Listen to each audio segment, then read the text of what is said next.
Bonsoir à tous. Au nom de l'équipe organisatrice de la table ronde et de l'équipe des Caducées, je voudrais remercier tout le monde de venir ce soir pour assister à l'édition 2014 de la table ronde des Caducées.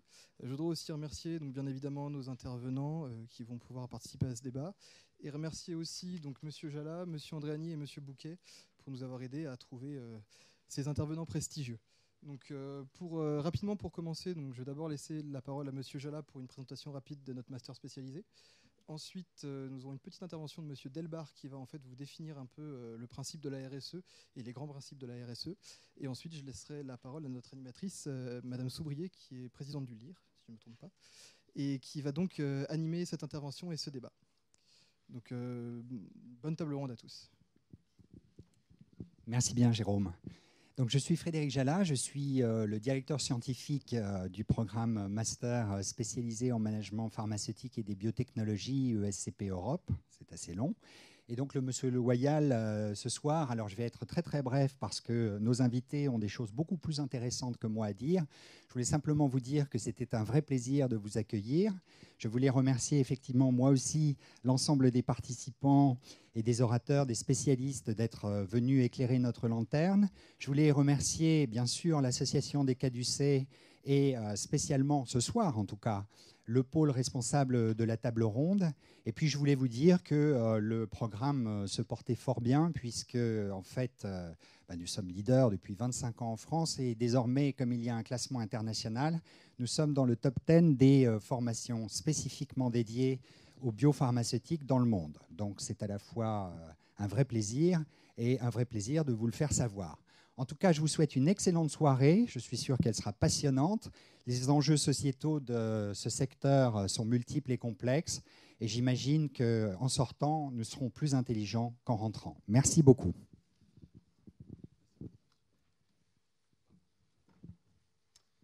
Merci, chers collègues. Bonsoir à tous. Je vais peut-être me mettre par ici. Ce sera un peu mieux. Donc, Olivier Delbar, je suis professeur ici, spécialiste des questions de développement durable et de RSE, responsabilité sociale des entreprises. Je suis responsable de plusieurs programmes. Je voulais mentionner le fait que nous avons ici un programme qui forme des managers RSE. Voilà, c'est un programme de formation continue. Nous formons chaque année un certain nombre de ces nouveaux responsables RSE dans les entreprises. Je crois que c'est le cas dans l'industrie pharmaceutique où aujourd'hui ces positions sont de plus en plus présentes. Et donc je m'intéresse depuis de nombreuses années à ces questions-là. Ce qui me préoccupe le plus, c'est de voir comment les entreprises, dans des secteurs différents, intègrent ces questions de responsabilité sociale de manière opérationnelle. Et donc, ce que je me propose de faire en quelques minutes, ça ne sera pas long, je remercie d'ailleurs les étudiants de m'avoir convié à cette table ronde, c'est de vous dire quelques mots sur cette fameuse RSE dont on parle depuis de nombreuses années maintenant, et puis de donner quelques éléments de réflexion sur le croisement entre responsabilité sociale et industrie pharmaceutique. Alors sur la RSE, je dirais d'abord ce qu'elle n'est pas. Ça n'est pas la philanthropie. La RSE, ça n'est pas d'un engagement caritatif. Ça n'est même pas, peut-être ce qui va choquer certains, le mécénat. Le mécénat est très utile et très pratique. La RSE se distingue fortement du mécénat dans le sens où le mécénat est une action qui vise des causes d'intérêt général alors que la RSE vise des enjeux business. Donc, bien sûr qu'on peut avoir une cohérence et il faut avoir une cohérence entre RSE et mécénat, mais pour moi, le mécénat n'est pas dans le champ direct de la RSE. Par contre, il doit, je pense, l'accompagner ou en tout cas s'articuler avec la démarche RSE. Ce que la RSE n'est pas non plus, c'est de la communication dans le sens où cette communication ne s'appuierait pas sur des actions. Donc moi, j'ai tendance à dire que la RSE, ce sont des actions et des politiques sur lesquelles les entreprises peuvent communiquer. Le risque aujourd'hui, bien sûr, comme vous le savez, c'est ce greenwashing qui est un écart énorme qui se creuse entre le discours et la réalité, ce qui, je pense, est une situation finalement qui ne profite à personne sur le plus long terme. Alors, qu'est-ce que la RSE, pour revenir rapidement ? L'approche européenne est une approche assez forte et ambitieuse de la responsabilité sociale de l'entreprise, puisque l'Union européenne, en 2011, a défini la RSE comme l'intégration d'enjeux sociaux, éthiques, environnementaux, de droits de l'homme, etc., dans la stratégie et les actions et les opérations de l'entreprise. Donc simplement, imaginons que l'approche européenne est très ambitieuse dans le sens où elle est véritablement intégratrice. Elle voit la RSE comme un élément et intégrateur qui doit propulser l'entreprise dans l'avenir lui donner à sa stratégie une dimension nouvelle, ce qui est un pari très ambitieux, mais je pense la seule façon de vraiment faire de la RSE une réalité qui ne soit pas purement cosmétique. Voilà, donc ça c'est pour l'approche européenne. Alors, très rapidement également, parfois certaines confusions existent. En France, on aime beaucoup les débats sémantiques, social, sociétal, etc. La RSE, c'est un immense chapeau dans lequel vous trouverez des enjeux sociaux qui sont internes à l'entreprise, des enjeux sociétaux, bien sûr, et c'est un des axes, je pense, de la table ronde, des enjeux environnementaux, des enjeux de gouvernance, des enjeux d'éthique et des enjeux économiques. Donc c'est très, très compliqué de faire de la RSE. Ce qui m'amène à dire d'ailleurs que la RSE, bien sûr, repose sur des principes universels, mais surtout sur la façon dont chaque entreprise, dans son secteur d'activité, avec son histoire, sa culture, son contexte culturel, va s'approprier ces enjeux et en faire une démarche qui ait du sens, qui soit perçue plutôt comme une opportunité, pas comme une contrainte, hein, pour que la RSE apporte vraiment des fruits, avec également en interne, je dirais, un engagement des collaborateurs et une convergence autour d'objectifs. Ça me semble très, très important. Donc, c'est un pari très ambitieux, cette responsabilité sociale de l'entreprise, mais certaines entreprises aujourd'hui montrent qu'on peut faire de la RSE une véritable opportunité et qu'on peut créer de la valeur financière et de la valeur sociétale. Ça, c'est un grand débat qui nous anime beaucoup en RSE aujourd'hui. C'est cette fameuse question de valeur partagée que Michael Porter notamment a développée il y a quelques années, qu'on essaye aujourd'hui de remplir de substance et d'avoir d'un peu partout, dans des secteurs d'activité les plus divers, des cas qui effectivement nous montrent que c'est possible. Voilà, donc ça c'était un petit peu quelques éléments sur la RSE. Industrie pharmaceutique et RSE. Alors ce que je dirais d'abord, c'est que, et là je vais peut-être également vous choquer un petit peu, peut-être pas, bon, le secteur pharmaceutique n'est pas le secteur d'activité qui a été le plus proactif sur la RSE.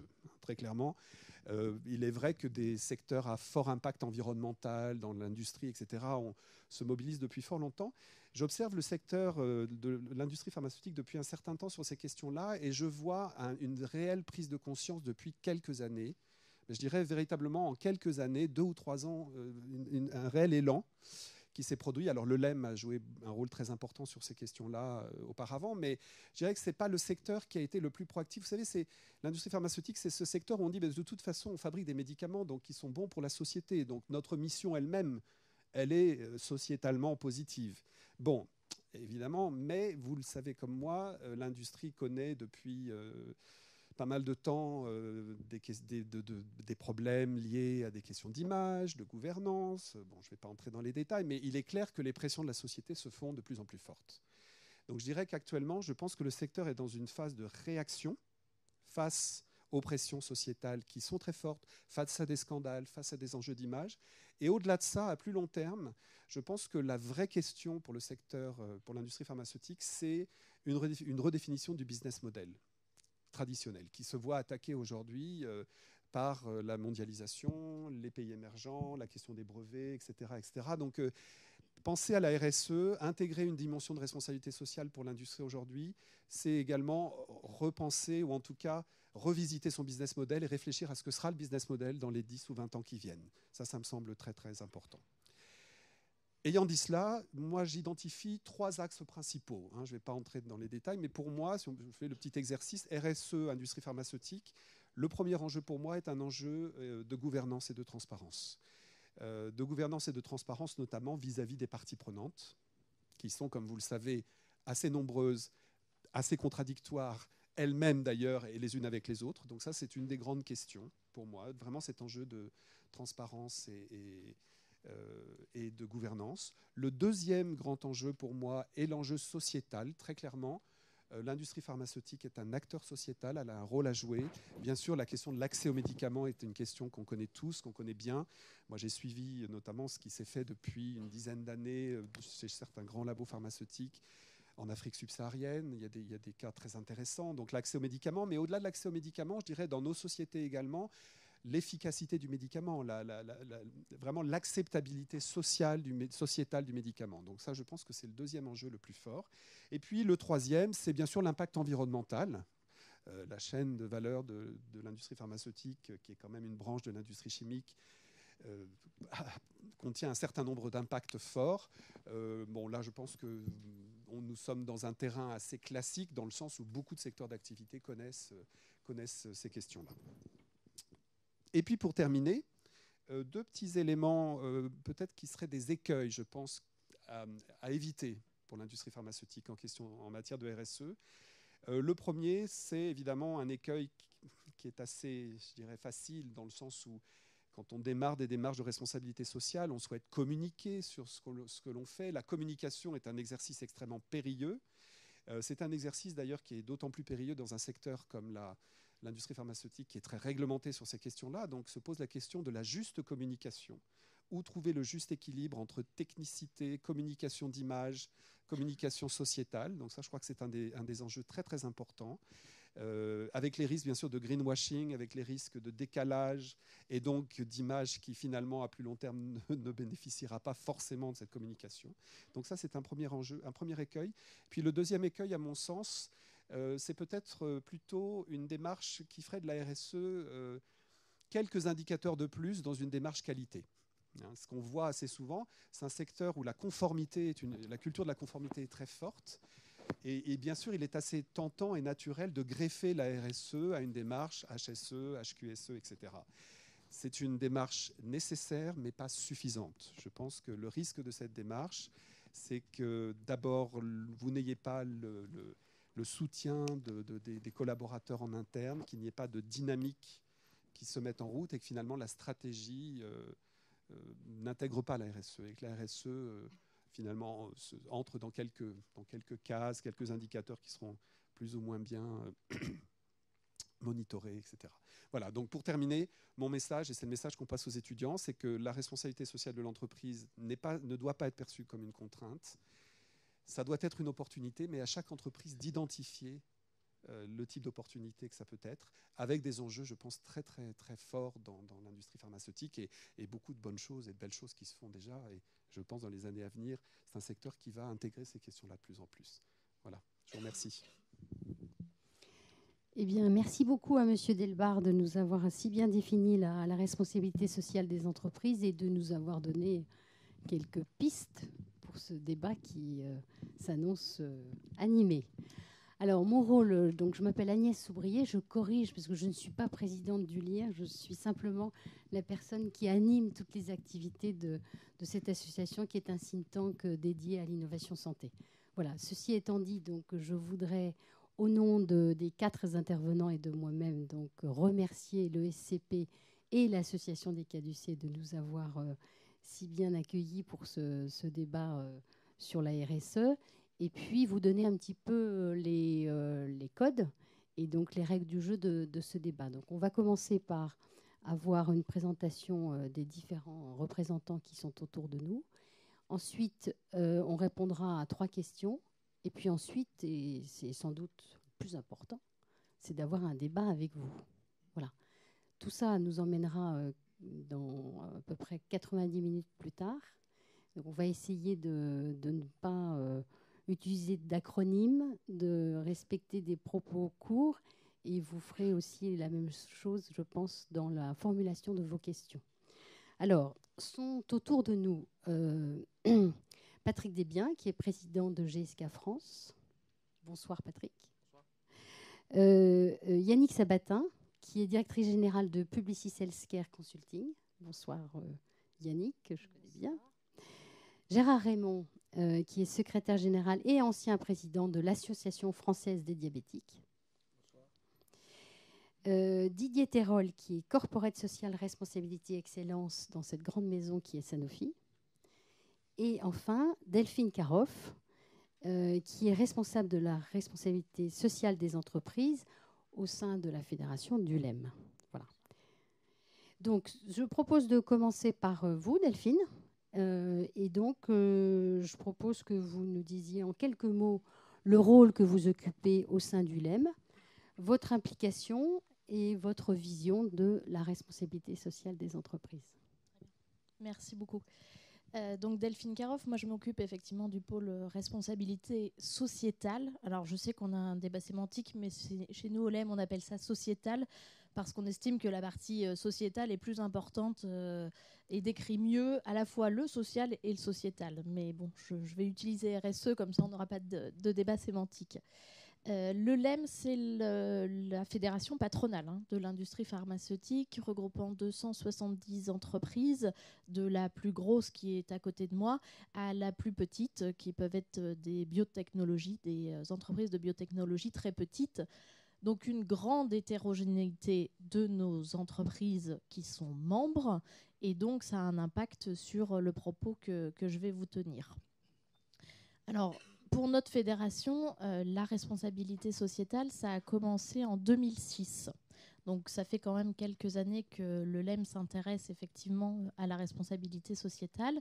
C'était précédemment un point de la communication qui, depuis, est sorti de l'aspect communication pour être accroché à la direction générale. On a parlé de gouvernance, ça a un impact en fait sur la façon dont la responsabilité sociétale est prise en compte au sein du LEM. Alors moi, j'ai un rôle un peu différent par rapport à certains des membres autour de la table. C'est-à-dire que moi, je ne suis pas une entreprise, vous l'avez compris. Et donc, moi, mon rôle au sein de la fédération, c'est vraiment d'impulser les politiques de responsabilité sociétale. Je n'ai évidemment aucun pouvoir de contrainte sur mes adhérents. Il faut donc qu'on arrive collectivement à les convaincre que la responsabilité sociétale, c'est des opportunités. Ce n'est pas que des contraintes, comme ça a été rappelé précédemment, et que ça ouvre des champs pour les industries pharmaceutiques. J'ai également comme la responsabilité sociétale chez nous, c'est aussi comment on peut, avec les adhérents, définir des grandes priorités. Parce que le rôle du LEM, c'est également de définir les grandes priorités d'action pour le secteur. Je vais y revenir avec un exemple un peu concret, avec une convention d'engagement volontaire qu'on a signée avec les pouvoirs publics.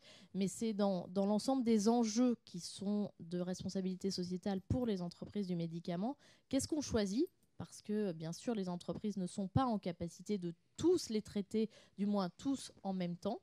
Donc, quelles sont les priorités d'action qu'on définit, quels en sont les objectifs, quels objectifs on se donne de manière collective pour le secteur, et quels sont les indicateurs qu'on peut mettre derrière, parce qu'effectivement, la RSE, c'est aussi comment on est transparent envers nos parties prenantes, comment on dit ce qu'on fait, et on prouve aussi ce qu'on fait.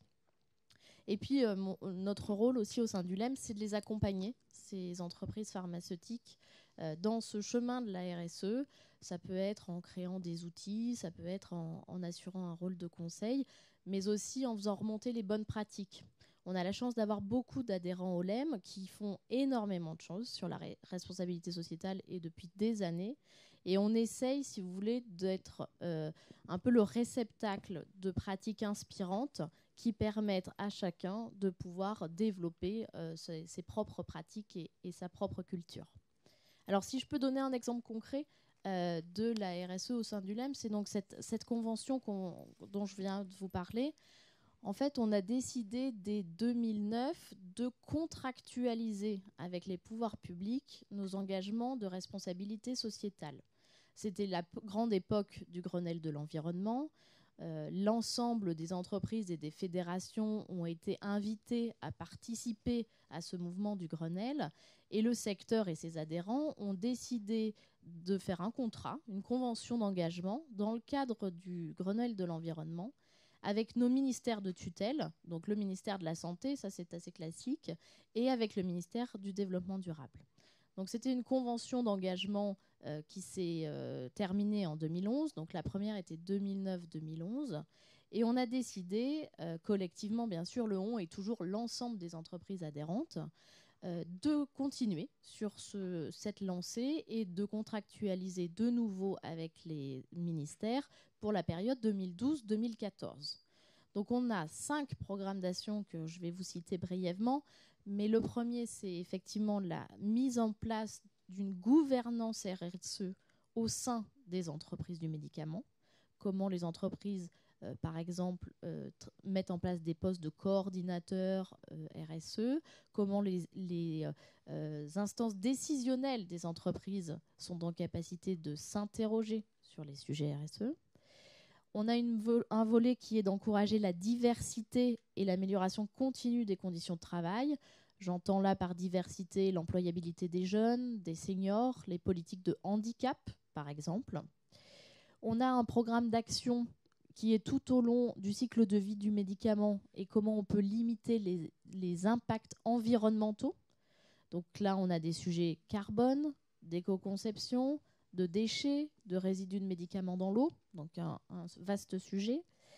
La promotion de démarches éthiques et transparentes des entreprises et l'accès aux médicaments au plus grand nombre, notamment en France, puisqu'il ne faut pas penser que l'accès aux médicaments est simplement un sujet des pays en développement. Alors ça, c'est les grands programmes d'action, mais derrière, il y a des objectifs quantitatifs et qualitatifs et 32 indicateurs qu'on suit.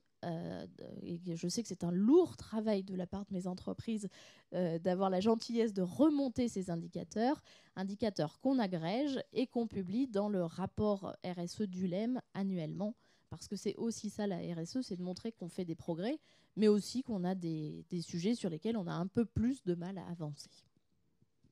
Merci beaucoup, Delphine, pour cette brillante présentation. Je vais passer la parole à Yannick Sabatin, qui est donc directrice générale de Publicis Healthcare. Donc, Yannick, votre rôle chez Publicis Healthcare, votre vision et votre implication dans la RSE. Donc, merci. Donc, effectivement, je suis Yannick Sabatin. Je dirige Publicis Healthcare Consulting, qui est un cabinet de conseil spécialisé dans la santé au sein du groupe Publicis. Donc, nous travaillons avec nos collègues de la com, mais notre métier, c'est un métier de conseil en stratégie en santé. Donc, on a une couverture Nord-Amérique et Europe principalement, donc principalement d'ailleurs côté Amérique du Nord, et on travaille beaucoup avec bien sûr les industriels de la santé, mais aussi en Amérique du Nord avec par exemple les établissements de santé, ce que nos amis américains appellent les providers de soins, et puis même on commence à travailler avec les assureurs et les gens qui payent pour la santé. Donc nous, notre vision de la RSE, alors j'ai entendu le discours d'introduction et effectivement je me dis que la connexion est extrêmement forte. Notre vision finalement de ce qui va se passer dans l'environnement et de ce qui est en train de se passer, et finalement on le voit d'autant plus grâce à notre vision globale, c'est que finalement l'objectif et ce qui va driver les évolutions, c'est vraiment la nécessité de véritablement délivrer un bénéfice en santé dans la vie réelle, et ce avec une efficience optimale. Et finalement, cet objectif-là, il est transversal, il est sociétal, il est transversal à l'ensemble des parties prenantes. Je vais juste prendre quelques déclinaisons de ça. Il est bien entendu essentiel pour ceux qui payent, parce qu'ils se demandent aujourd'hui, et vous l'avez entendu maintes fois aussi bien que moi, pourquoi ils payent, et finalement pourquoi et comment être sûr que les populations qu'ils couvrent vont véritablement bénéficier de ce progrès en santé.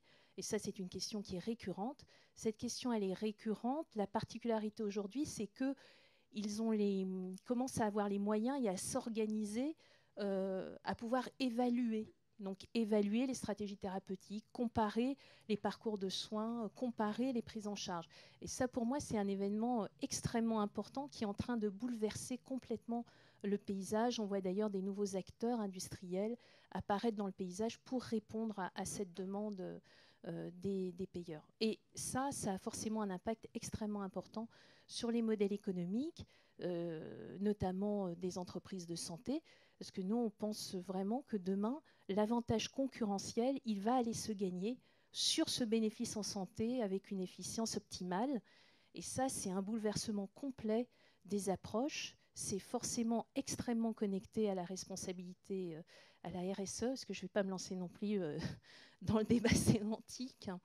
Et voilà, et c'est aussi pour ça que finalement la RSE, ça va être le driver de ce changement de modèle économique dont vous parliez tout à l'heure. Voilà, nous on en est convaincus. On a pour réfléchir là-dessus des compétences de conseil, mais aussi des compétences de sciences sociales et de sciences humaines, parce que les indicateurs, c'est important, mais comprendre les comportements, comprendre les contextes culturels, comprendre les interprétations locales, tout ça c'est absolument essentiel pour l'avenir des entreprises de santé, mais aussi pour atteindre l'objectif de véritablement délivrer un bénéfice en santé aux populations à des coûts acceptables. Merci Yannick. Je propose de passer la parole à Gérard Raymond, donc, qui est secrétaire général de l'Association française des diabétiques, qui va pouvoir nous parler de ce bénéfice du citoyen et du patient. Oui, bonsoir, merci. Alors, nous avons évolué nous aussi, et nous sommes passés Fédération française des diabétiques. Et nous regroupons donc 105 associations sur le territoire français sous une même bannière et essayons effectivement sous un même projet associatif. Je vous avoue très sincèrement, je me suis longtemps interrogé sur le contenu de mon discours et de la position, mais que pense ou que vient faire une association de patients dans le cadre d'une RSE et notamment dans le milieu de la santé. Quels sont ces rapports effectivement avec l'industrie pharmaceutique et qu'est-ce que peut apporter une association de patients dans la réflexion effectivement avec sur des nouvelles coopérations, des nouveaux stratégies de santé avec l'industrie pharmaceutique. Rassurez-vous, pour ce qui nous concerne, ce travail-là, nous l'avons fait depuis de nombreuses années, et l'association en elle-même, mais aussi avec d'autres structures de réflexion. Et je pense là à une structure qui s'appelle Coopération Santé, qui regroupe évidemment des professionnels de santé, des industriels et des associations de patients ou des patients, pour réfléchir comment faire tomber un petit peu les murs et réfléchir à améliorer un petit peu le positionnement des uns et des autres. Pour nous, alors on a des définitions un peu particulières, mais c'est bien d'essayer de comprendre comment l'industrie pharmaceutique aujourd'hui peut s'intégrer au cœur de la société, de la vie de notre société, de notre civilisation, en y apportant certainement un peu plus d'humanisme que de marchandise. Et c'est bien cela que, nous semble-t-il, le rôle des patients structurés en association peut vous apporter ce côté un peu plus humain. On a longtemps dans ce pays considéré qu'effectivement la santé était quelque chose de beaucoup trop important pour le laisser à d'autres et que c'était le champ privé de quelques experts. D'ailleurs, je trouve que c'est une erreur monumentale et on l'a vu d'ailleurs, sans revenir à quelques scandales passés qui démontrent bien qu'à force de vivre en vase clos ou en consanguinité, on arrive à engendrer quelques dérapages. Et donc, il y a une nécessité effectivement de transparence, de respect de l'ensemble des acteurs, et particulièrement de ceux qui ont un besoin, effectivement, pas voulu, mais nécessaire, de médicaments ou de soins. Et donc, l'évolution que nous constatons, et que nous essayons, par nos structures, et aussi des coopérations, c'est bien de faire évoluer un petit peu le positionnement de l'industrie pharmaceutique dans ce champ-là, et de dire que vous avez une responsabilité, alors on n'en va pas aller sociétale, sociale, peu importe, mais vous avez une véritable responsabilité à améliorer la qualité de vie de l'ensemble des citoyens du secteur, de là où vous êtes implanté et de votre territoire ou de votre rayonnement. C'est une responsabilité majeure que vous avez. Et tant que vous... Je vois que les efforts sont faits, il n'y a pas de souci là-dessus, mais je pense qu'aujourd'hui, effectivement, ça doit devenir un axe prioritaire de la pensée. à tout moment de votre démarche d'industriel, que ce soit sur la recherche fondamentale, que ce soit sur le positionnement environnemental, de l'organisation, de la fabrication, etc., etc. Mais à tout moment, il faut que vous ayez cette réflexion-là, de savoir comment vous allez vous intégrer dans le milieu et amener effectivement l'ensemble des acteurs vers le haut. Je crois que c'est un nouveau challenge qui se développe et les jeunes étudiants que vous êtes, je pense qu'effectivement, vous allez avoir là un champ extrêmement important dans votre réflexion, dans votre positionnement.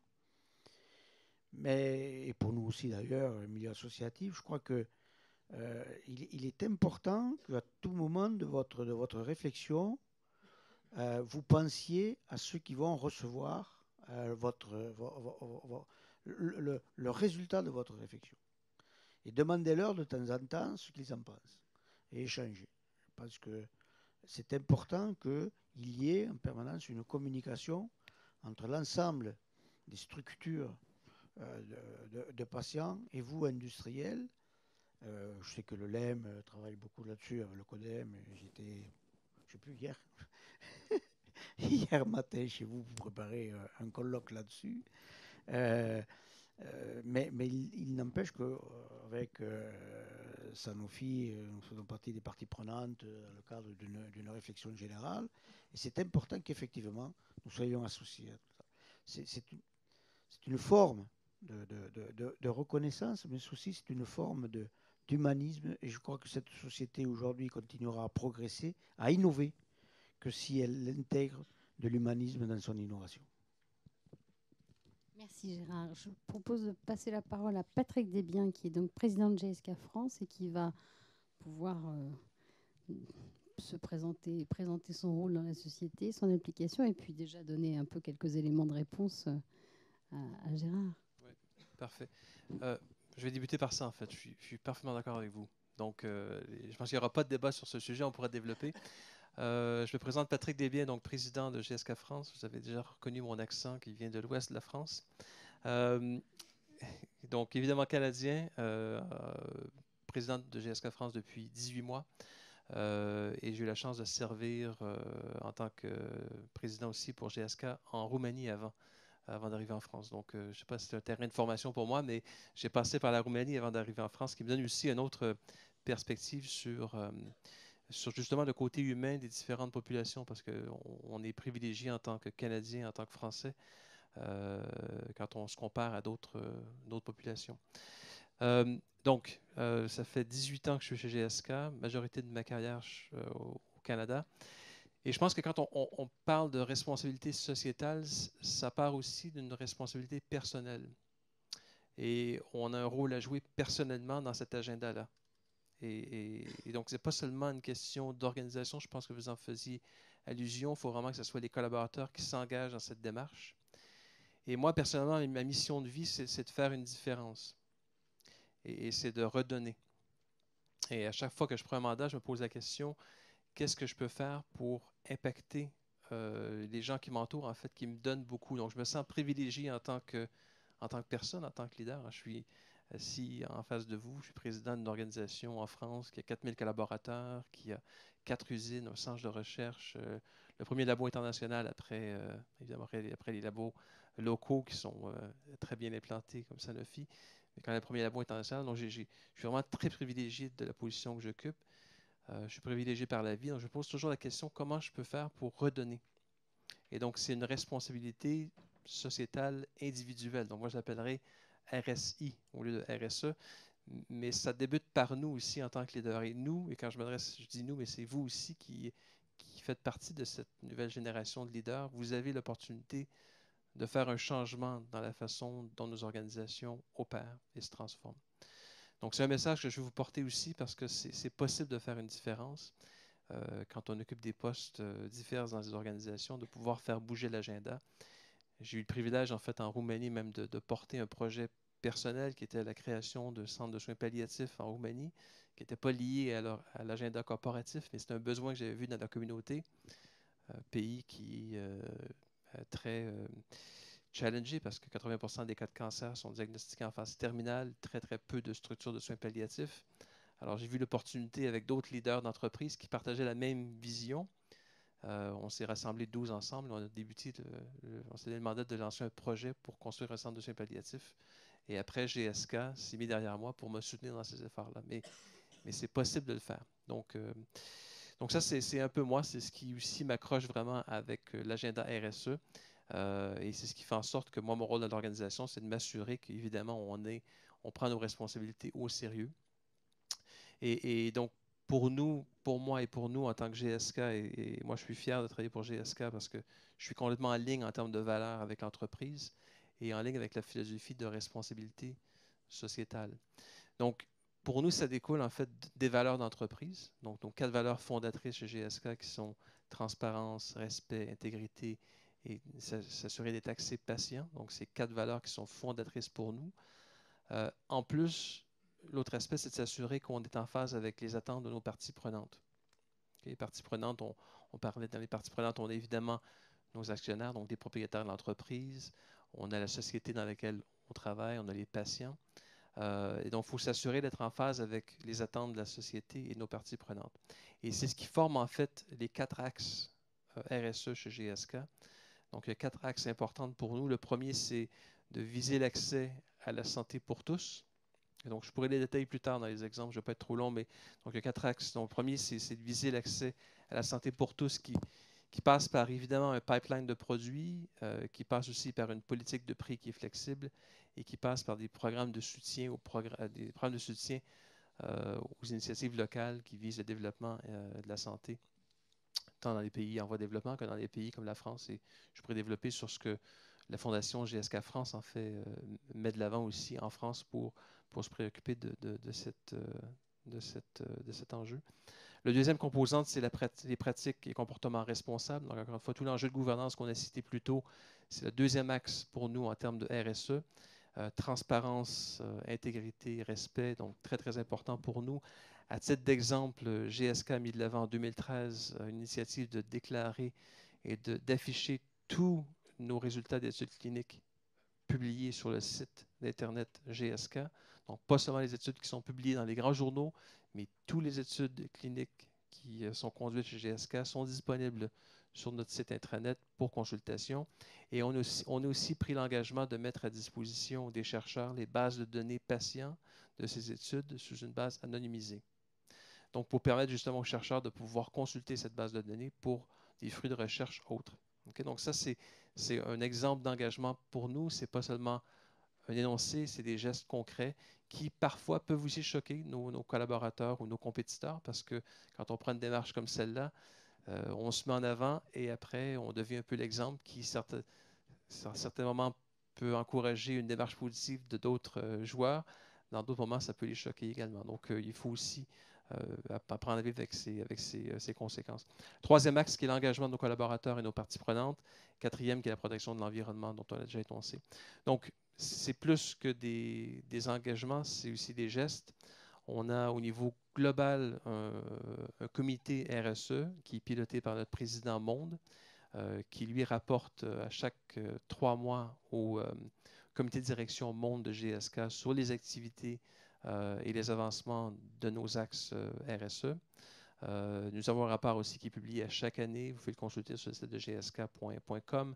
Un rapport en 2012 qui faisait 70 pages, donc c'est plus que du blabla. Il y a aussi des exemples concrets d'initiatives qu'on a prises. Au niveau local, on décline également nos approches RSE avec un comité RSE qui se réunit sur une base régulière. On publie également un rapport annuel, dont vous avez une copie ici à la sortie si vous en désirez une copie. Et on a aussi mis de l'avant, et je sais c'est consistant avec ce que nos collègues de Sanofi ont fait, on a aussi créé un cercle de parties prenantes ici en France qui se réunit 2 fois par année. Un cercle qui est composé d'une diversité de parties prenantes avec lesquelles on échange des enjeux de l'organisation, opportunités, on prend du feedback pour justement tester et rester connecté avec nos parties prenantes. Donc, j'en dirai pas plus, je ne voulais pas être trop long, mais je pense que ça se résume en fait sur le fait qu'on a le potentiel de faire une différence. Ça commence par nous et ça peut être très concret. Okay. Merci Patrick. Didier Terrol, donc pour Sanofi, et puis ensuite on animera ce débat parce que à vous entendre, il ne va pas y avoir de débat. Là. Vous êtes tous plein de bonnes intentions, mais est-ce que la RSE, ce ne serait pas comme l'amour finalement, ce qui compte, c'est les preuves, ce n'est pas les déclarations. Écoutez, je vais essayer de vous apporter des preuves. Je suis convaincu de cela.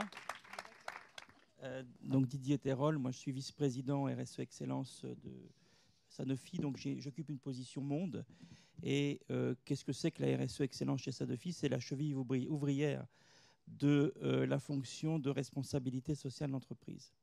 Alors ça sert à quoi? Ça sert d'abord à proposer la stratégie générale de RSE à la direction générale. La RSE chez Sanofi rapporte au directeur général. Je vous invite d'ailleurs à vous intéresser, quand vous posez des questions sur la RSE, où est placée cette organisation dans les organigrammes. Hein, quelquefois, elle n'est pas très visible. En tout cas, chez Sanofi, elle est directement, encore une fois, rattachée au directeur général. Alors, définir une stratégie, ça veut dire quoi? On a, chez Sanofi, plus de 50 enjeux sur lesquels nous sommes interrogés, qui vont évidemment de l'enjeu accès aux soins, mais en passant... Qu'est-ce que vous faites pour le dialogue social aux quatre coins du monde, dans tout l'ensemble des pays où vous êtes implantés, mais encore l'eau, c'est l'or bleu, comment mettez-vous en œuvre des politiques de réduction des consommations d'eau et d'usage d'eau, et pourquoi pas, vous êtes dans un changement de modèle économique, la pharma, et concrètement, qu'est-ce que vous faites pour accompagner vos employés, je dirais, sur ces changements. Donc 50 enjeux. Il ne faut pas rêver, on ne peut pas tous les traiter. On ne peut pas tous les traiter de façon prioritaire. Ça veut dire très concrètement que le parti pris de la maison Sanofi, c'est d'abord d'avoir hiérarchisé l'ensemble de ces enjeux. Ça ne veut pas dire que quand on a défini des priorités, on ne traite pas les autres enjeux, mais on va mettre les moyens qui s'imposent pour nos priorités. Chez Sanofi, il y en a 6. Accès aux soins, sécurité des patients, tout ce qui est éthique des affaires, éthique de la R&D, tout ce qui concerne justement l'accompagnement des collaborateurs dans le changement du business model et les résidus pharmaceutiques dans l'environnement. Ça peut vous paraître bizarre, mais chez nous, les émissions de CO2, ce n'est pas prioritaire. Ça n'est pas un enjeu prioritaire. Ça ne veut pas dire qu'on ne va rien faire. Il y a des enjeux économiques derrière. Derrière du CO2, il y a des consommations d'énergie. Donc on a tout intérêt à réduire, bien entendu, nos émissions de CO2. Mais en soi, ça n'est pas un enjeu qui fait parmi des enjeux les plus matériels pour le groupe en termes d'enjeux environnementaux. Alors cette stratégie, elle est définie comment? Elle n'est pas définie en alcôve. On ne peut pas faire de la RSE dans son bureau tout seul. Il faut s'ouvrir aux parties prenantes. Et il y a des injonctions contradictoires à traiter, c'est sûr. Et puis, il faut être transparent. On n'est pas forcément tous d'accord, mais il faut prendre, je dirais, avoir le courage de nos opinions et de nos positions, les décrire, les expliquer. Maintenant, tout le monde ne peut pas être forcément d'accord. Un exemple, nous sommes très malmenés par des investisseurs anglo-saxons qui estiment, parce qu'ils ont des convictions, je dirais, spécifiques en termes de bioéthique, que nous ne pouvons pas utiliser des cellules souches à des stades, je dirais, à certains stades des cellules humaines pour des programmes de R&D. Ben, nous, on a dit qu'on allait le faire quand même, mais en prenant des précautions. Ça plaît pas, on explique, mais on ne peut pas, je dirais, répondre favorablement à l'ensemble de ces injonctions contradictoires.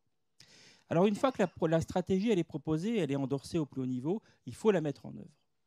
Et donc, mon rôle, c'est, avec mon équipe, d'abord de pousser les sujets dans les fonctions centrales. Quelquefois, ce n'est pas simple.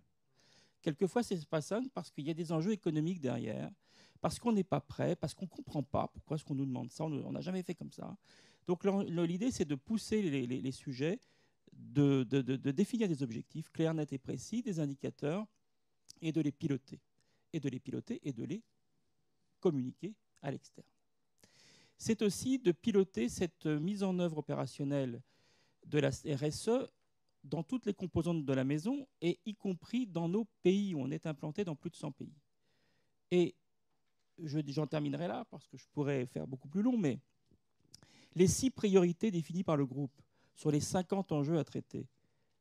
Est-ce que vous croyez franchement qu'elles vont être parlantes pour l'ensemble des 100 pays dans lesquels nous sommes implantés? Il y a des pays qui vont nous dire, mais vous avez une vision corporate, très corporate de ce qu'est la RSE, mais moi, dans les enjeux que vous avez définis, il y en a certains qui sont indispensables à mon niveau et qui ne sont pas pris en compte. Et pour faire, je dirais, une analogie un peu rapide, nous avons pris le parti pris chez Sanofi de dire qu'il y a les figures imposées, comme au patinage artistique, c'est-à-dire les 6 priorités, et puis après, il y a les figures libres.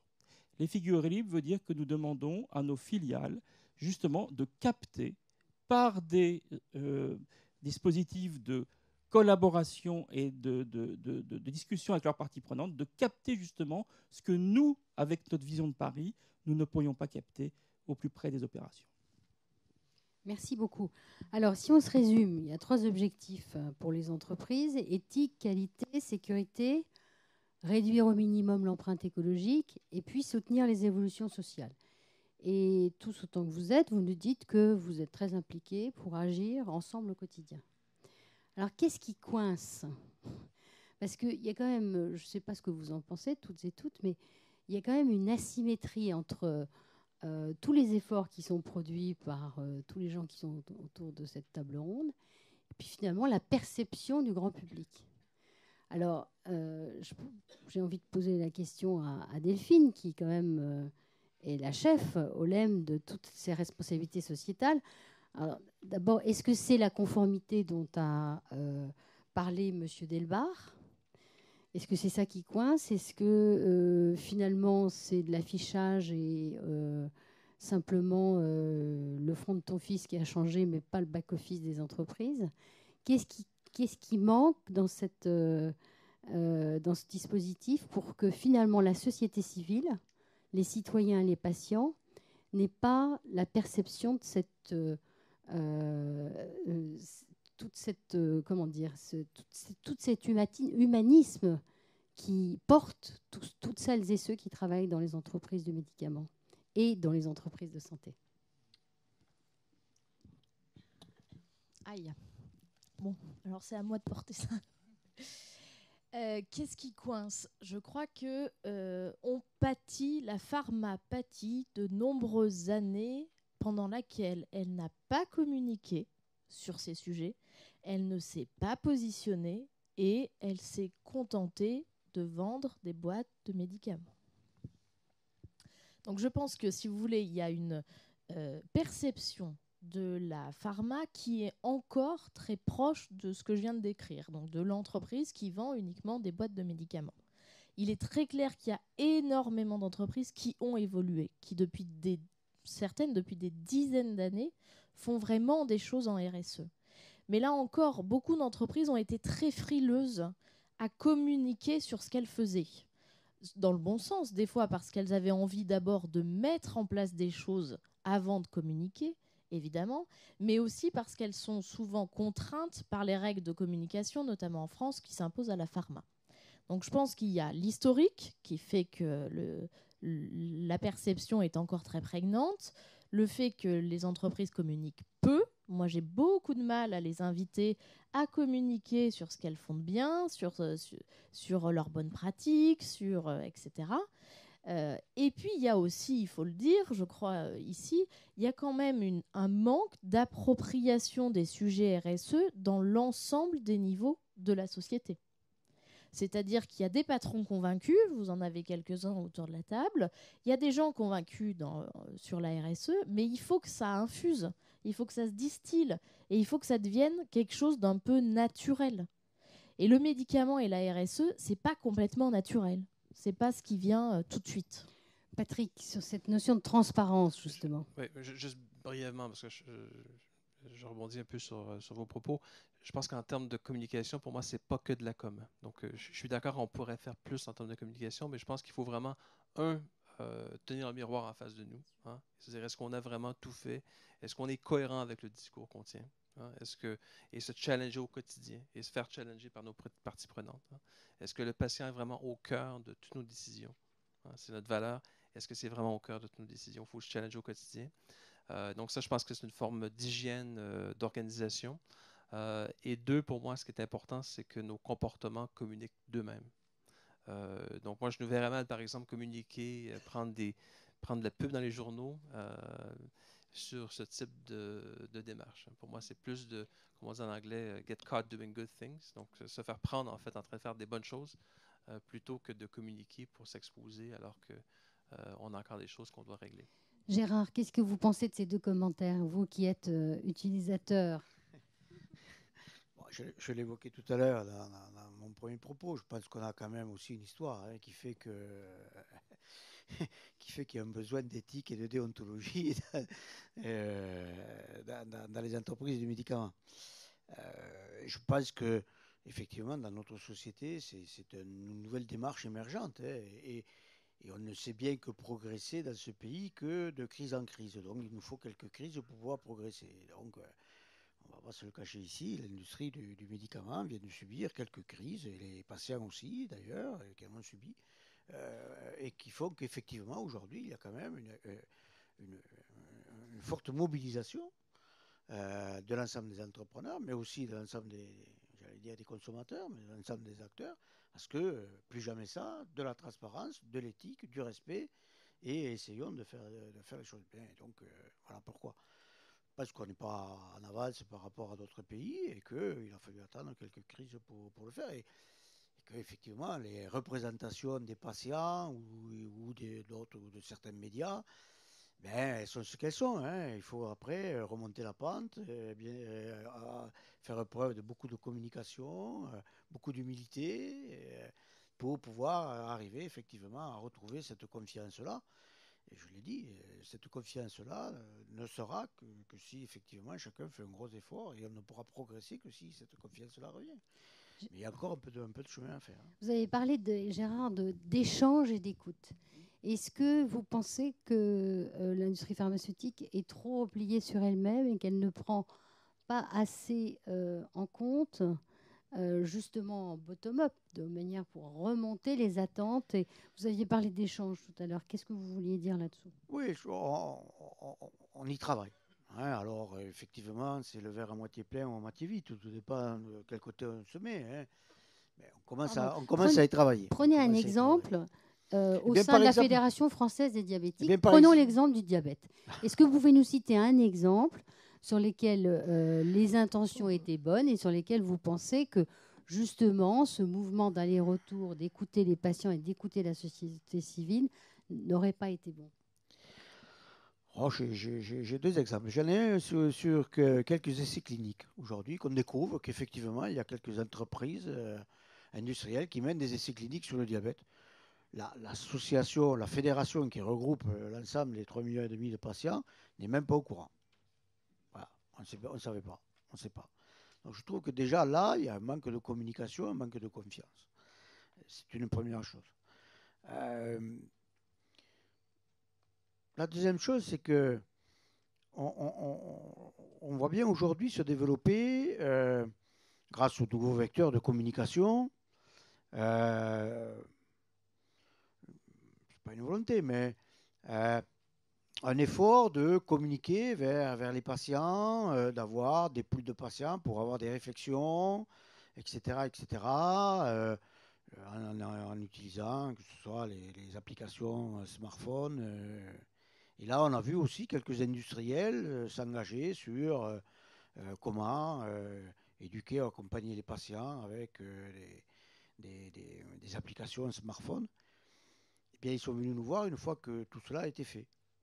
Voilà, on est venu nous voir en nous disant que ce serait bien que la structure associative patient mette son logo parce que ce qu'on a fait, c'était bien. C'est pas comme ça qu'on travaille. Je regrette. La conversation a duré assez peu. Donc on voit bien qu'il y a encore un effort à faire, mais de reconnaissance, de connaissance d'abord, de connaissance des uns par rapport aux autres, et puis après d'une bonne reconnaissance. On y travaille. Je prends les exemples extrêmes. Il y en a d'autres qui ont parfaitement compris comment il fallait faire. Mais c'est un travail au quotidien, tous les jours. Et aussi ne pas hésiter de se confronter. Je pense que On n'est pas dans un pays de bisounours. Il ne faut pas hésiter de dire quand une chose ne va pas bien. Il ne faut pas hésiter à se le dire. Et c'est certainement en se disant quelques vérités, quelques bonnes vérités, qu'on va certainement arriver à progresser. Ça aussi, je pense que c'est nouveau aussi chez vous, quand vous entendez des structures de patients vous dire, eh bien, ça ne va pas, il faut faire comme ceci, il faut faire comme ça. Surtout quand on vient vous dire comment il faut faire. Alors ça, j'avoue que...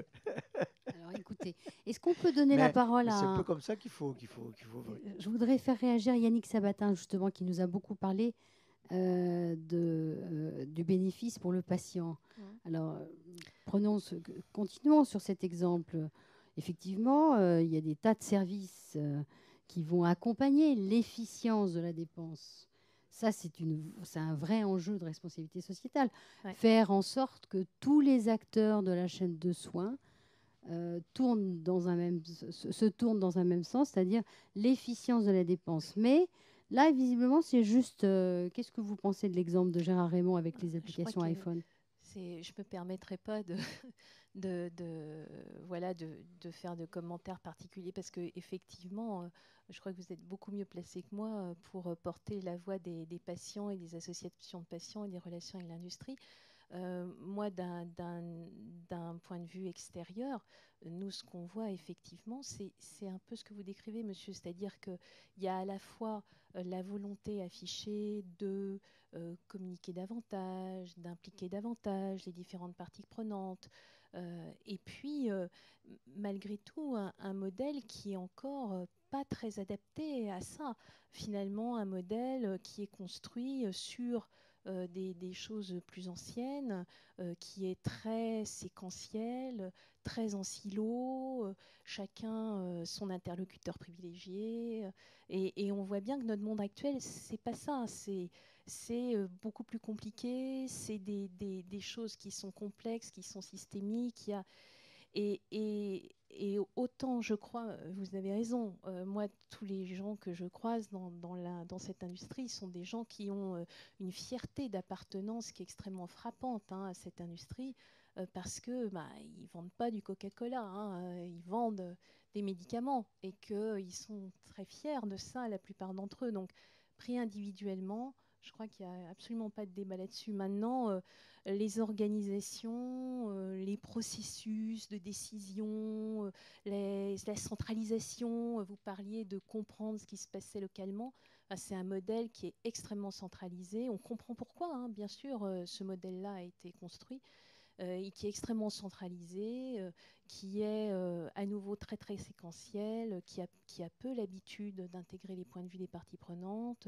Et voilà, donc on lui demande un changement radical, vraiment radical. Nous, on le voit en travaillant, parce qu'on voit bien que finalement, les fonctions... on nous présente des fonctions successives. Et nous, on dit, mais attendez, on va essayer de réfléchir à ce qui va se passer là dans la vie pour le patient, et on dit nous, notre job, alors je suis caricaturale, bien entendu. En silo. Oui, attendez, notre job, nous, c'est le prix. Alors attendez, nous, on veut la MM. Alors nous, maintenant, je suis très caricaturale, excusez-moi à nouveau, mais oui, parce que c'est en train de bouger tout ça. C'est en train de bouger, mais ça prend du temps, et c'est normal que ça prenne du temps, et c'est aussi ça qui explique le décalage probablement. Alors, Monsieur Terrol, est-ce que vous voulez nous développer un peu un de vos objectifs, qui est l'évolution du business model pharma, et puis l'accès aux soins en France aussi? Vous pouvez oui, mais je dirais, pour aussi contribuer au débat la précédente, je pense qu'il y a quand même l'industrie pharmaceutique souffre d'un péché originel, c'est qu'elle gagne de l'argent sur la maladie. Alors déjà, au départ, effectivement, c'est quelque chose qui est compliqué, c'est pas bien, etc. Et si ça, en plus, je dirais, la caractéristique, c'est que cette activité ou ce business se fait avec une transparence qui est, je dirais, décriée.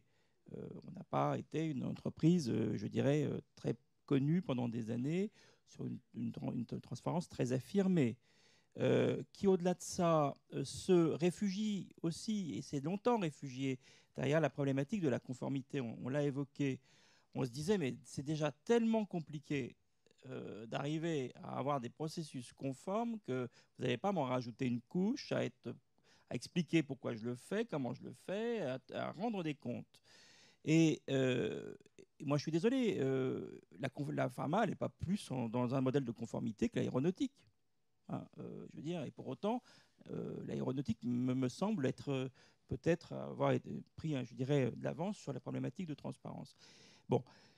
Et puis aussi, on est dans un domaine médical, c'est-à-dire il y a le savoir, etc., avec voilà, derrière tout ce que cela évoque dans cette problématique d'évolution. Tout ça, c'est en train de... Ça a explosé, et donc du coup, ça a entraîné toutes les entreprises, y compris le LEM, à impulser des nouvelles pratiques. Mais donnez-nous des exemples. Alors, au sein de Sanofi, comment vous réinventez ce business model, par exemple? Donc, l'accès aux soins. Donc, je pense que c'est quelque chose qui est tout à fait commun à Glaxo et à d'autres labos. L'accès aux soins, d'abord, ça veut dire quoi? L'accès aux soins en France, ce n'est pas la même chose que l'accès aux soins en Chine ou dans un pays africain. Ça veut dire que concrètement, les recettes ne peuvent pas être réplicables d'un pays à un autre. Et cela signifie qu'une entreprise pharmaceutique doit se doter d'une sorte de boîte à outils pour dire, ben voilà, la problématique d'accès aux soins, elle doit être adressée par une multitude de possibilités qui vont répondre aux besoins des populations les plus je dirais, les plus prégnants. Alors, ces outils, on a parlé de la philanthropie. On a dit la RSE, ce n'est pas de la philanthropie. Évidemment, je suis d'accord avec ça. Mais dans le modèle anglo-saxon, c'est compliqué à expliquer ça. Même chez nous, chez Sanofi. Il y a encore, dans nos filiales anglo-saxonnes, une très grosse culture de philanthropie. Et on dit, mais la philanthropie, ce n'est pas durable. Effectivement, ce n'est pas soutenable, ce n'est pas durable.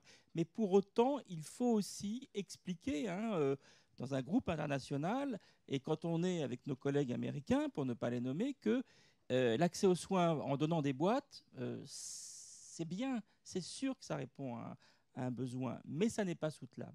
Il faut inventer plutôt des produits qui répondent aux besoins des populations. Donc, je pense que je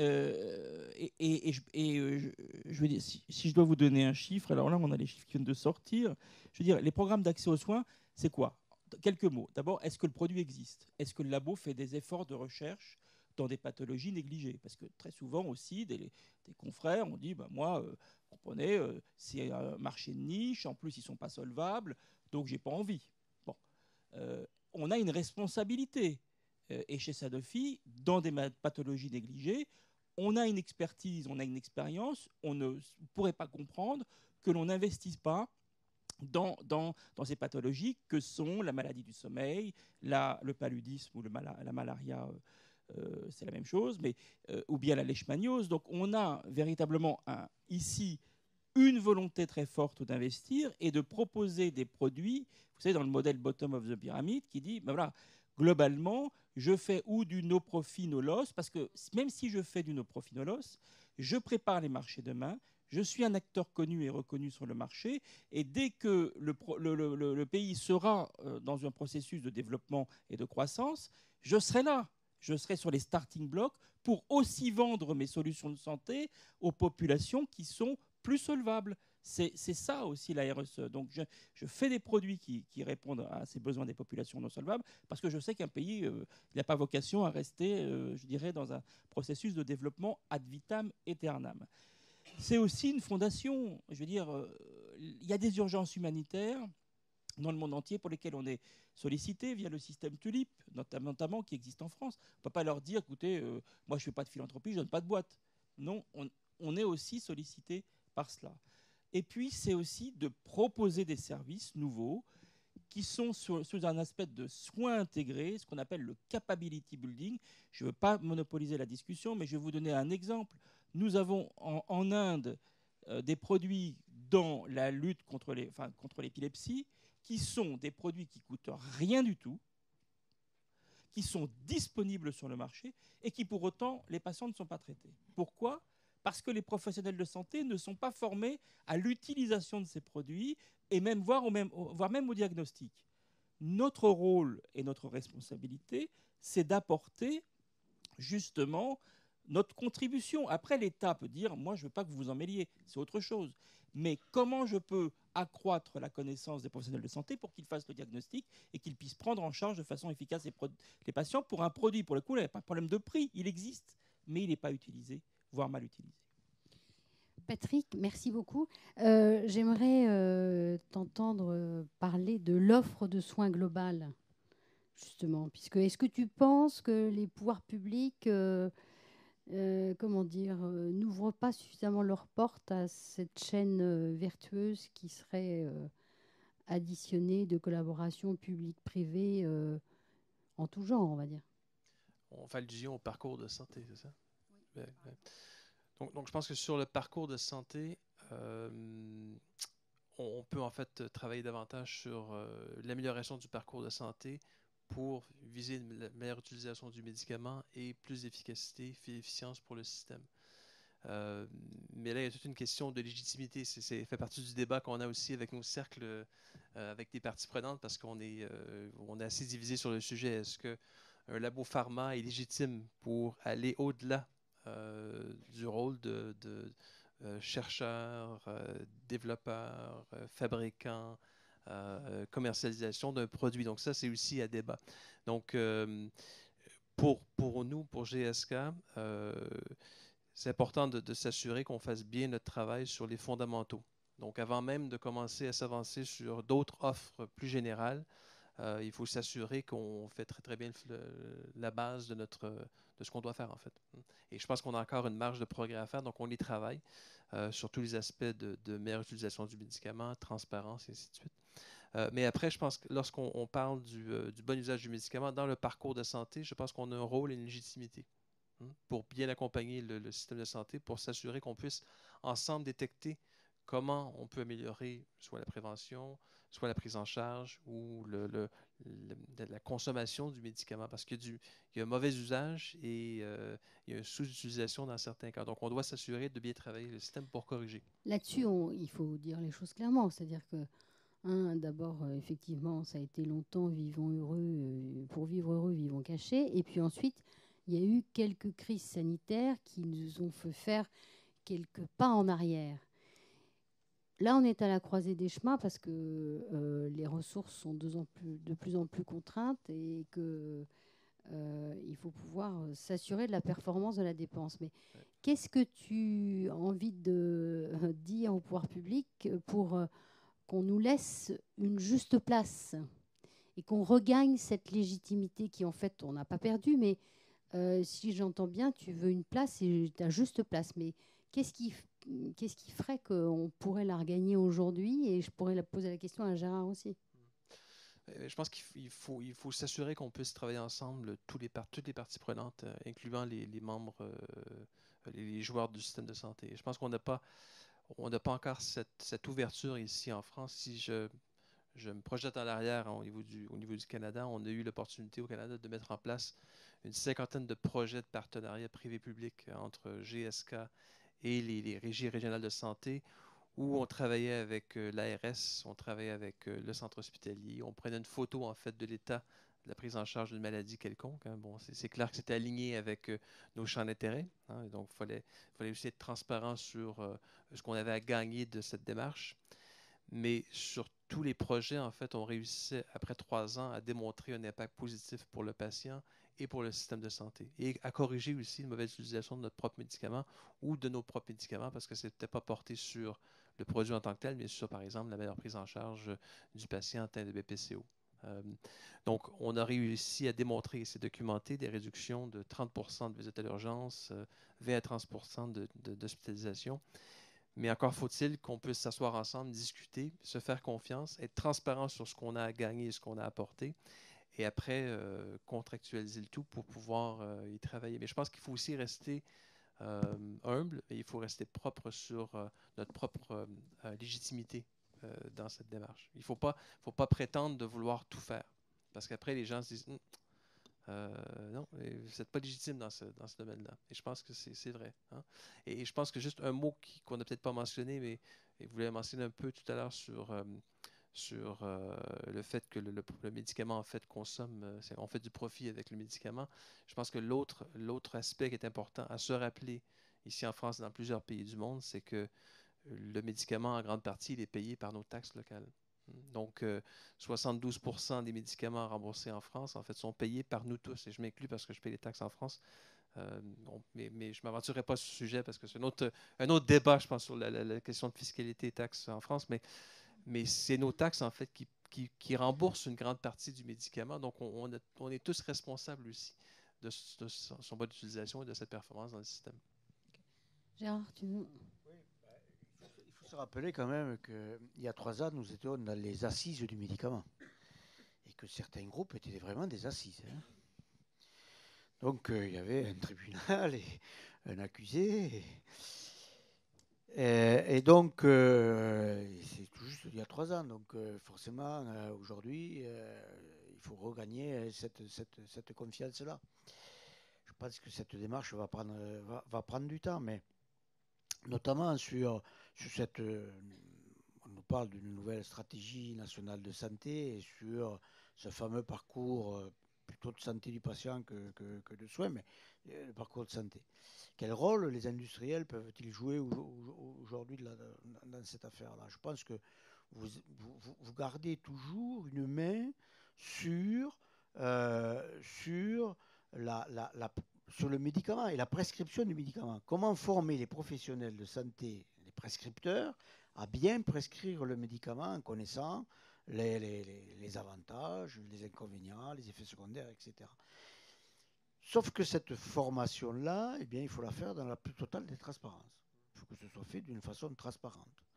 Et donc, il y a encore quelques efforts à faire et puis à convaincre certainement quelques décideurs là-dessus.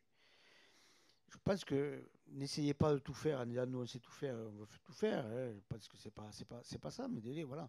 Nous, on est des fabricants de médicaments, on veut apporter une amélioration dans la vie, on veut soigner, on veut guérir, nous aussi. Et donc, mais on a besoin de ces relais de professionnels de santé. Le système est ainsi fait, il n'y a pas de souci. Donc, il faut former les professionnels de santé à la bonne connaissance, mais faire ça en toute transparence. Et y compris en assumant aussi les effets secondaires. Et de bien déclarer qu'effectivement, un médicament a des effets secondaires, sinon ce n'est pas un médicament. Et ça, c'est important. Je pense que tant que vous serez sur une voie un peu louvoyante, tortueuse, ben, il y aura quelques-uns qui viendront vous taper un peu sur les doigts. Engagez-vous royalement sur de la transparence très claire et très nette et affichez-vous. Et ben, je pense que c'est plus facile comme ça. Ok. Non, ce que je veux dire, Monsieur Raymond, c'est que vous avez évoqué que vous êtes effectivement très activement contributeur à notre panel de parties prenantes à RSE chez Sanofi. Et c'est vrai que c'est un débat qu'il y a eu, mais avec le prisme français. Il y a eu le débat avec le prisme français, et c'est normal, puisqu'on était en France, et c'est de dire jusqu'où va la zone de légitimité d'un labo dans l'offre de services. En France, le fait de dire, et il y a eu un débat de dire, mais est-ce que c'est votre rôle d'aller éduquer et former les professionnels de santé? Est-ce que ce n'est pas un rôle de l'État finalement? Et qu'est-ce que vous venez faire là-dedans? Parce qu'il y a toujours une suspicion, si vous voulez les former, etc., c'est que bon, derrière, vous voulez qu'ils vendent des boîtes et qu'ils prescrivent. Attendez, je vous coupe, et moi j'ai une question qui me brûle les lèvres. Mais ce débat n'a pas lieu dans d'autres pays. Et donc, d'un pays à un autre, je veux dire, ce qu'on pourrait proposer en France et qui serait parfaitement accepté ne le serait absolument pas ailleurs. Et c'est ça, bon, moi j'ai une vision effectivement corporate, et c'est ça qui est finalement mon rôle avec l'équipe et l'ensemble des gens qui sont impliqués dans ces processus chez Sanofi, c'est d'apporter le bon niveau de support au bon endroit. Ce qui n'est pas simple, hein, parce que quand on voit la diversité des cultures et des besoins, voilà, c'est ça. Mais c'est vrai qu'en France, ce débat a lieu, mais il n'a pas du tout lieu dans d'autres pays. Alors moi, je voudrais poser la question à celles et ceux qui sont dans la salle, parce que ce sont les acteurs, c'est vous les acteurs de santé de demain qui seront dans la chaîne de soins, parce qu'il y a une bonne partie d'entre vous qui ira quand même dans l'industrie pharmaceutique. Donc qu'est-ce que vous pensez de ce qui vient d'être dit? Quelles questions vous avez envie de poser en priorité sur ces commentaires? On n'a pas beaucoup abordé l'empreinte écologique, mais on peut en parler. On n'a pas beaucoup abordé les évolutions sociales, mais peut-être que vous allez avoir des questions. Ou est-ce qu'on reste sur éthique, qualité, sécurité autour du médicament? Dites-nous. Qui veut poser la première question? C'est la première question qui est la plus difficile.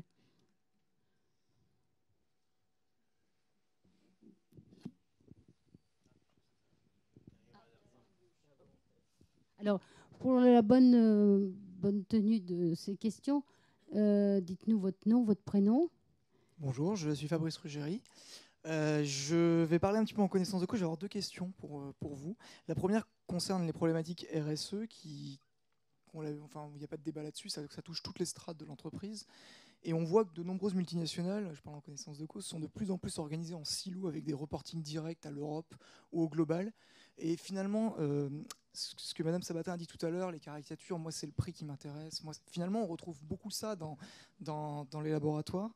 Et moi j'aimerais bien savoir comment aborder ce côté transversal sur des choses qui sont finalement pas dans les objectifs prioritaires de chacun. Ça, c'est pour la partie RSE.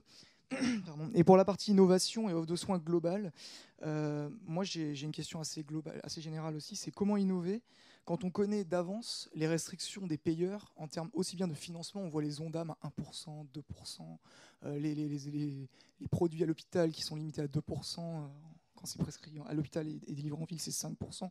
Comment financer une offre de soins globale avec des valeurs aussi faibles d'évolution de marché général et également en termes de collaboration, on a vu qu'on était loin du Canada au niveau des ARS, entre relations ARS et laboratoires.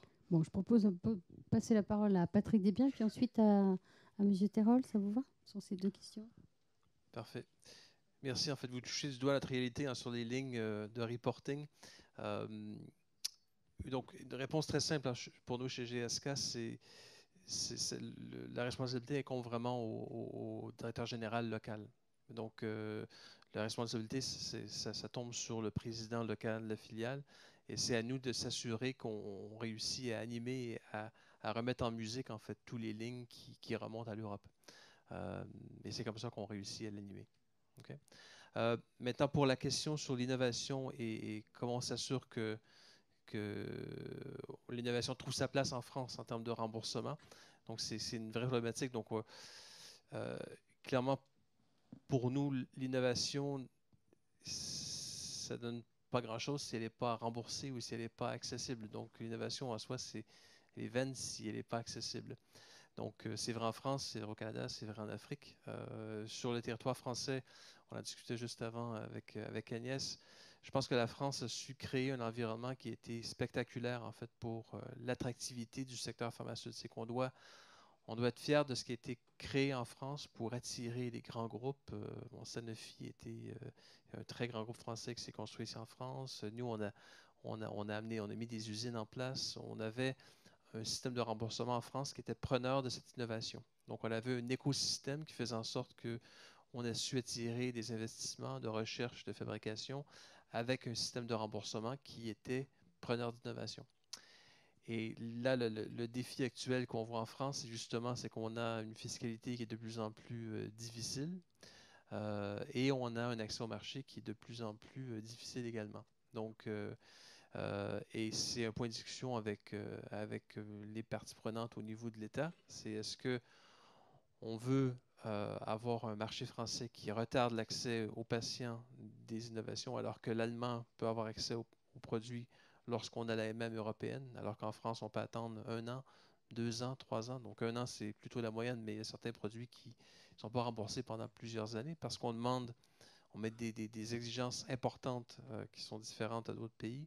Et après, une fois qu'on arrive au prix, là, c'est un autre challenge avec l'exportation libre dans le marché européen et avec les prix de référence qui sont souvent, en fait, qui amènent une spirale à la baisse. Donc, on a une problématique d'accès en France qui est importante et il faut trouver des pistes de solutions. Donc, on n'est pas encore au bout. Je pense qu'on a espoir, en fait, de pouvoir travailler ensemble avec l'État pour pouvoir trouver une façon de pouvoir ouvrir l'accès en France pour s'assurer qu'on puisse avoir une industrie qui est florissante et tout en donnant accès aux patients à l'innovation tout de suite au début. Si on pense que la santé est importante, je pense que oui, il n'y a pas de débat là-dessus. Et si on pense que le secteur pharmaceutique est un secteur stratégique pour la France. Et actuellement, on est sur une pente glissante. Donc, soit qu'on prenne un rôle et qu'on se mette de côté et qu'on se dise on va regarder le secteur aller vers une voie d'extinction, ou soit qu'on se mobilise et qu'on s'assure qu'on puisse être encouragé pour mettre des jobs ici en France et pouvoir donner accès aux patients le plus rapidement possible. Yannick. Oui, merci. Excusez-moi, je vais me permettre de vous challenger un tout petit peu sur ce point-là. Parce qu'effectivement, moi, ce que je vois aussi, c'est d'abord que ce mouvement vers plus d'efficience et plus de valeur pour ce qu'on paye, c'est un mouvement qui n'est pas que français, qui est un mouvement global. Donc, quand vous voyez en Angleterre le value-based pricing, alors, je suis d'accord, ça a du mal à se mettre en place, mais enfin bon, c'est quand même autrement plus compliqué que chez nous. Chez nous, il y a le système d'accès précoce à l'innovation pour tous les patients qui est juste unique. En Allemagne, c'est vrai qu'ils ont un accès plus rapide, mais alors au bout d'un an, on leur demande ce qu'ils ont donné dans la vraie vie. Et alors là, je ne sais pas si c'est mieux, hein, les prix sont drastiquement réduits. Donc, et puis ce que je vois moi aussi ailleurs, c'est on voit, d'abord je le disais tout à l'heure, il y a maintenant des acteurs qui sont tout à fait en capacité, grâce à nos amis informaticiens et aux big data, hein, les fameuses big data, à consolider l'ensemble des données de santé et donc à comparer les stratégies thérapeutiques, les parcours de santé, à dire ah bah ça, oui vous nous aviez dit 6 mois de survie, mais c'est pas vraiment ce que je vois en vie réelle, donc expliquez-moi pourquoi je paye autant. Je vois qu'aux États-Unis, il y a des nouveaux acteurs qui sont en train de se mettre en place, donc des nouveaux types d'acteurs économiques qui prennent en charge des bouts entiers du parcours de soins en s'engageant sur l'efficience. Alors eux, je pense que la pression pour l'industrie du médicament va être autrement plus forte que des acteurs qui sont, on va dire, un petit peu moins drivés par qui ont justement des ambitions aussi sociétales, parce que ces acteurs-là, ils s'en foutent. Hein. Ce qui compte, c'est leur PNL. Et donc, s'ils sont mesurés sur l'efficience de ce qu'ils délivrent, ils vont mettre la pression. Je vois ça aussi en Allemagne. Hein. Les grandes cannes cassées en Allemagne, c'est fait. Ça y est, il y a des appels d'offres, des délégations entières des parcours de soins. Donc, moi, finalement, je me dis... est-ce que le challenge véritablement, est-ce que ce n'est pas la question qu'on pose à l'industrie aujourd'hui, de dire, certes, les innovations sont formidables et personne, je pense, ne contestera les progrès absolument immenses qui ont été faits dans plein de domaines. Il n'y aurait pas la recherche privée, il n'y aurait pas eu tous ces gains qu'on a vus. Hein. Je veux dire, ça, c'est incontestable. Mais il me semble que la question qui est posée et qui est vraiment le challenge, et c'est finalement, aujourd'hui, il y a un vrai souci d'affordability, de qu'est-ce qu'on paye, pourquoi on le paye, quelle est la valeur créée. Ben, c'est peut-être la réponse que tout le monde attend de l'industrie. Oui, excusez-moi. Merci pour le challenge et après je passe la parole. Donc, je pense que sur cet aspect-là, oui. Je pense qu'il faut être en mesure de pouvoir démontrer les promesses qu'on fait. Donc, moi, je transposerais en fait la barrière à l'entrée qu'on nous met, par exemple, au niveau de l'accès au marché, et en France, hein, c'est un exemple, et je la transposerais sur la démonstration de la promesse que j'ai faite, en France ici, localement. Donc, c'est de transposer, en fait, et c'est de créer des opportunités pour les chercheurs français de travailler sur nos molécules qui viennent démontrer la preuve que oui, il y a un rapport économique qui est efficace pour produit X et pour population Y.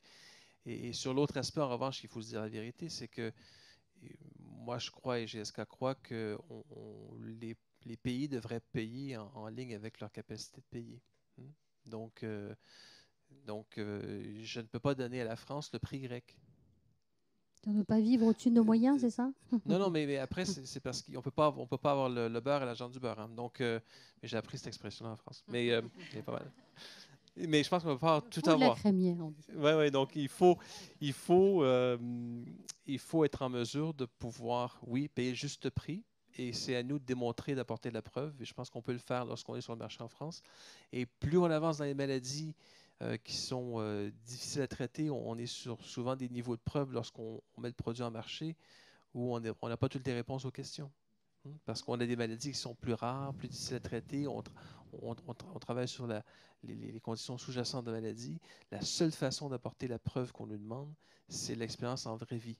Donc, laissez-nous mettre le produit sur le marché en France, remboursé de façon juste, et on définira ce que ça veut dire juste, et mettez-nous responsables pour démontrer la preuve sur la promesse qu'on émet. Monsieur Terrol. Écoutez, moi je vais illustrer une chose, c'est que il faut s'imaginer que chez Sanofi, jusqu'à il y a encore 5 ans, lorsque il y avait vous savez, les décisions des comités stratégiques pour poursuivre ou non le développement d'une molécule, il n'y avait pas du tout la notion de patient dans ce decision-making process. Et cela fait simplement 5 ans chez nous qu'il y a un Patient Value Committee qui a été mis en place, justement. Alors, les chercheurs, il a fallu aller leur expliquer, parce qu'ils n'avaient pas l'habitude, ils ne voyaient pas de patients, ils ne voyaient pas. Et donc, ce Patient Value Committee, ça y est, il fait partie intégrante, et il y a les parties prenantes de patients font partie, on les écoute, et font partie intégrante du processus de décision. Donc ça, on espère. Alors, 5 ans, c'est encore un peu tôt pour dire si ça va apporter, et on est convaincu que ça va apporter, en termes d'innovation radicale et non pas incrémentale. Et puis, deuxième chose, c'est que il faut démontrer, effectivement, dans une culture peut-être française, c'est peut-être moins aigu ailleurs, je dirais, la valeur du médicament. La valeur en termes de diminution de bénéfices, de diminution de la morbidité, de progrès économique d'un pays. Il faut pouvoir le démontrer. Et on n'a pas toujours les outils pour le démontrer. Et puis, il faut surtout le démontrer parce que c'est avant tout les patients à convaincre.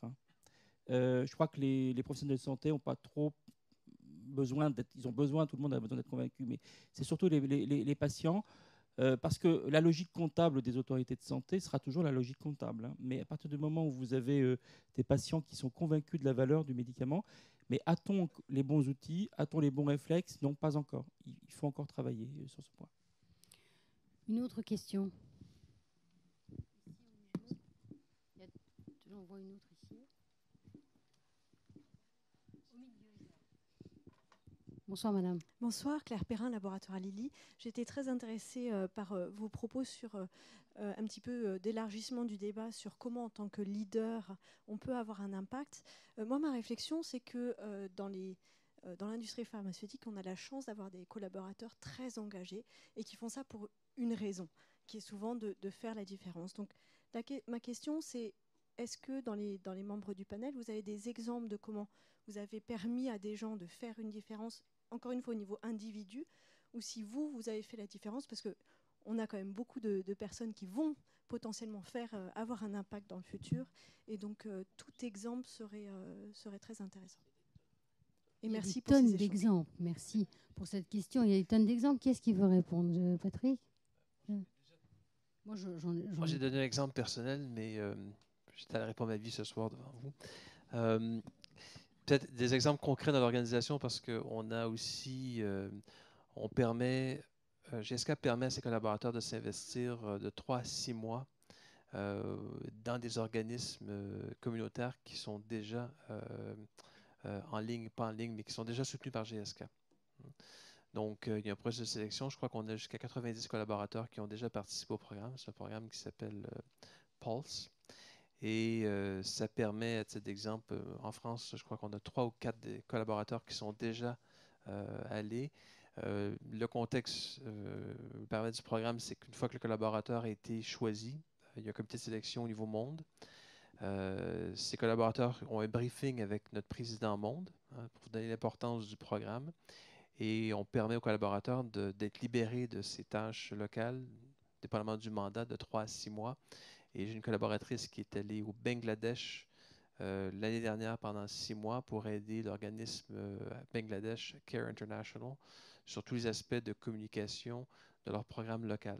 Et c'était pour un programme local qui se desservait pas seulement Bangladesh, mais d'autres pays aussi environnants de Care International. Donc, ça, c'est un petit exemple parmi tant d'autres.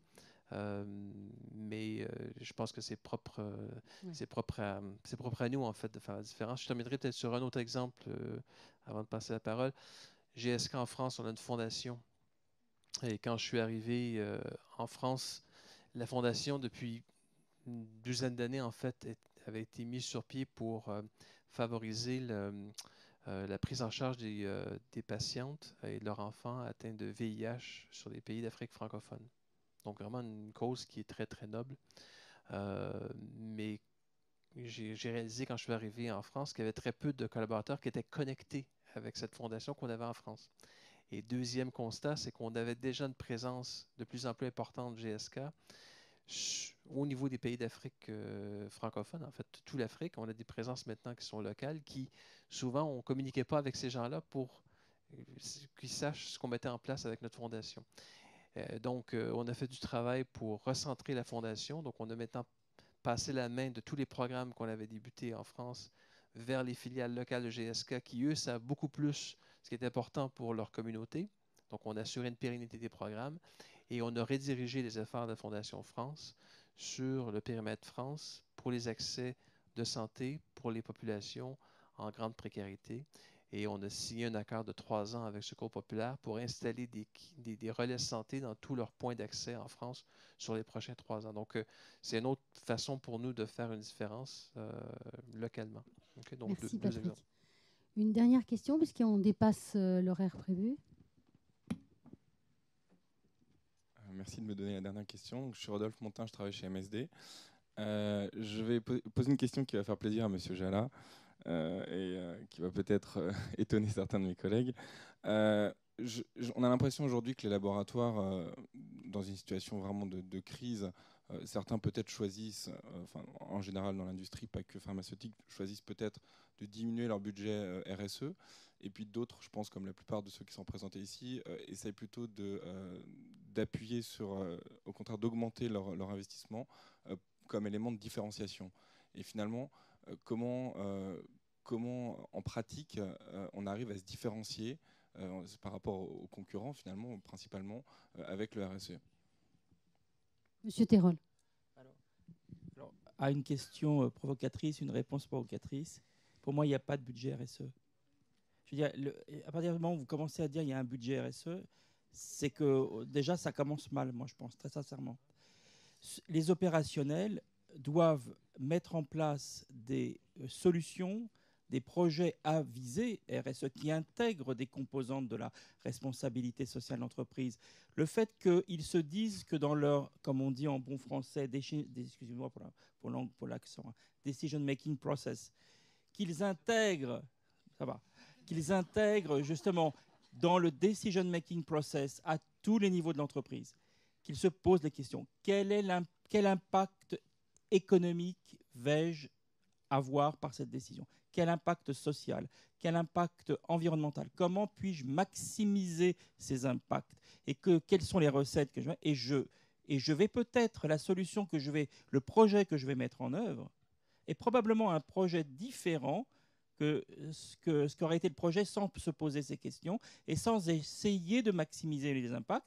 Et je n'ai pas besoin d'aller, je dirais, chercher du budget RSE parce que je peux démontrer que mon projet intégrant ces ingrédients est un projet viable, soutenable et économiquement, je dirais, soutenable également.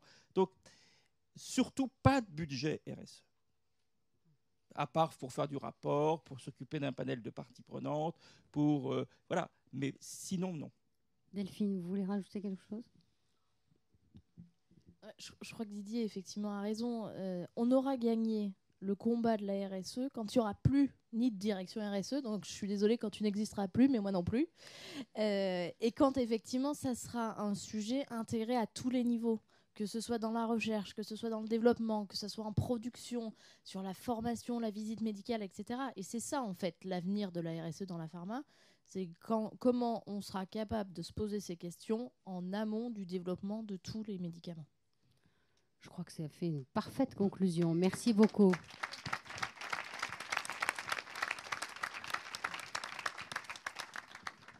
Donc, merci beaucoup à tous et merci encore aux intervenants et à Madame Soubrier pour avoir animé et participé à ce débat. Juste pour terminer, je vais passer la parole à Olivier Knafo, le président de l'association des Caducées, qui va vous dire un petit mot sur notre association. Donc, Oliver Knafo. 6 mois qu'on est ensemble.